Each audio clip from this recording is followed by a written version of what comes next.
ये कहानी है ऐसी राजा की जिसकी बुद्धिमानी के चर्चे उसके राज्य के अलावा बाकी अन्य राज्यों में भी थे।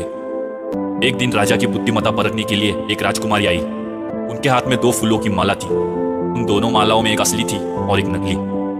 राजकुमारी ने दोनों मालाओं को राजा के सामने रखा और कहा, हे राजा, अगर आप इतने बुद्धिमान हैं तो ये बताए इनमें से असली फूल की माला कौन सी है। राजा को भी दोनों माला देखकर हैरानी हुई, लेकिन उनके दिमाग में एक तरकीब सूझी।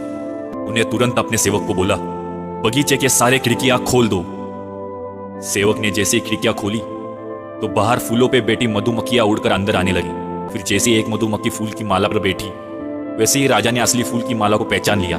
राजा ने उसी समय असली फूलों की माला की तरफ इशारा किया जिस पर मक्खी बैठी थी। राजा की इस बुद्धिमत्ता को देखकर दरबार में मौजूद सभी लोग उनकी प्रशंसा करने लगे। राजकुमारी भी राजा की इस होशियारी को देखकर बहुत प्रसन्न हुई और फिर अपने राज्य के लिए चल पड़ी। तो ये थी एक बुद्धिमान